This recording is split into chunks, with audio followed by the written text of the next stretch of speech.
Buenas noches, somos el grupo 2 y vamos a hablar sobre la conjugación de los verbos en el tiempo pasado.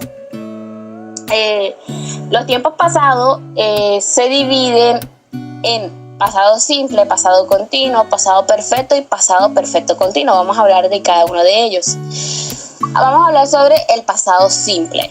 El pasado simple se utiliza para hablar de acontecimientos pasados y terminados. Muchas veces se suele acompañar por indicadores de tiempo como last week o yesterday. Para formar frases aquí en el pasado simple, se le agrega la terminación ed. Por ejemplo, aquí tenemos un ejemplo que sería work, worked, asked, rested. Un ejemplo más complejo sería yesterday I played tennis with Sarah. Se me había olvidado decirle que en el pasado simple se dividen en dos verbos, los verbos regulares y los verbos irregulares. En este momento les estoy hablando de los verbos regulares, que es que se le agrega la terminación ed. También tenemos otras excepciones en los verbos regulares que encontramos que hay verbos que terminan en e. A estos solo se le agrega la terminación de. Por ejemplo, hop, hop, us, belly, belly. También tenemos otros si el verbo termina con una y, se reemplaza esta última letra por una i y después se agrega la terminación ed. Aquí hay unos ejemplos: carry, carry, cry, cry, study, study. También hay otros que serían los verbos que terminan en consonantes. Se debe duplicar la letra al final antes de agregar la terminación ed.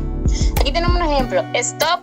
Podemos darnos cuenta que termina con p, pero al ponerlo con el verbo le tendríamos que agregar otra p y la terminación ed, stop. Y ahí tenemos los demás ejemplos. Ahora, como les dije anteriormente, tenemos los verbos irregulares.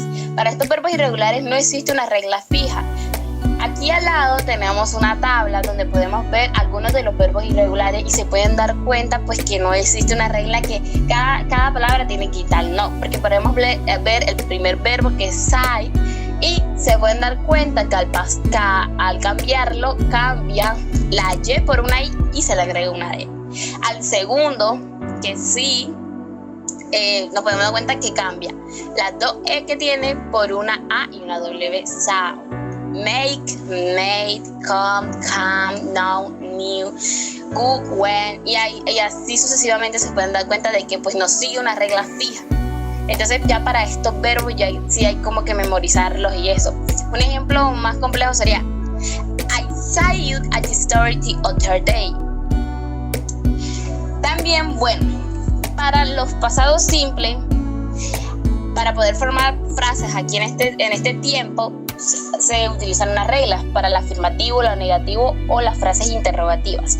Para las frases afirmativas se utiliza el sujeto más el verbo en pasado más el complemento. Un ejemplo de esta sería you closed the door. En negativo se utiliza el sujeto más el auxiliar did más el no más el verbo en infinitivo más el complemento. Un ejemplo de esto sería you did not close the door. Y en interrogativo se utiliza el auxiliar did, el sujeto, el verbo en infinitivo, el complemento. Un ejemplo de esto sería did you close the door. Ahora pasamos al pasado continuo. El pasado continuo se utiliza para hablar de acciones que tuvieron una continuidad en el pasado. Para construir en este tiempo gramatical se utiliza el pasado del verbo to be y el verbo principal con la terminación ing. Siguiendo esta fórmula sería verbo to be pasado más el infinitivo del verbo ing. Un ejemplo de este sería to eat, pero cambiándole sería I was eating.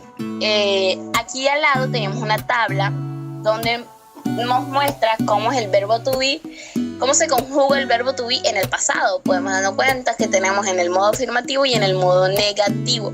Tenemos I was, you were, he was, she was, it was, we were, you were, they were. Un ejemplo de este más complejo sería we were having dinner when he arrived.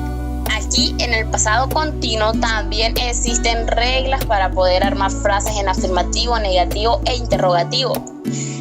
Para el afirmativo utilizamos el sujeto más el verbo to be en pasado más el verbo en gerundio más el complemento. Un ejemplo de esto sería you were playing football.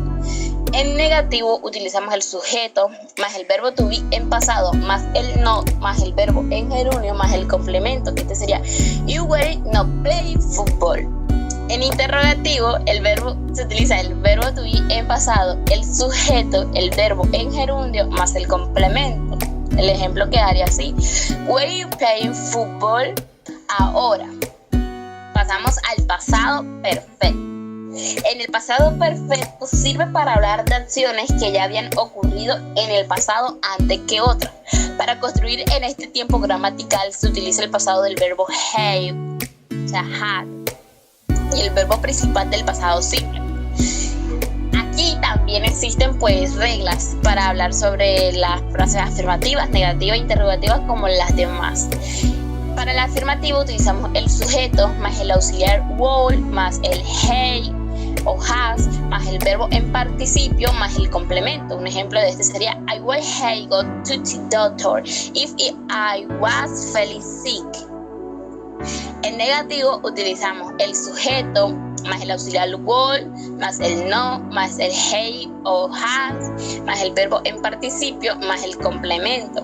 Un ejemplo de este sería I will know hey gone to the doctor if it feel well. En interrogativo utilizamos el auxiliar will más el sujeto más el hey o has más el verbo en participio más el complemento. Un ejemplo de este sería would I have gone to the doctor if I was feeling well. Y por último tenemos al pasado perfecto continuo. En este pasado perfecto continuo se utiliza para hablar de acciones que tuvieron continuidad en el pasado y que ocurrieron antes que otras. Para construir en este tiempo gramatical se utiliza la combinación had, then y el verbo principal con la terminación ing. Como todas las demás anteriores, aquí también se utilizan pues reglas para poder construir frases en afirmativo, negativo e interrogativo. Para el afirmativo tenemos el sujeto, el auxiliar had, el verbo to be en participio been, más el verbo en gerundio más el complemento. El ejemplo quedaría you have been playing video games when I asked you to help me. En negativo utilizaríamos la regla el sujeto, el auxiliar had más el no, el verbo to be en participio be más el verbo en gerundio más un complemento. El ejemplo quedaría you have not been playing video games when I asked you to help me. Y en el interrogativo quedaría el auxiliar had más el sujeto más el verbo to be en participio be más el verbo en gerundio más el complemento. El ejemplo quedaría have you been playing video games when I see you to help me. Y eso sería todos, compañeros y profesora. Muchas gracias por su atención.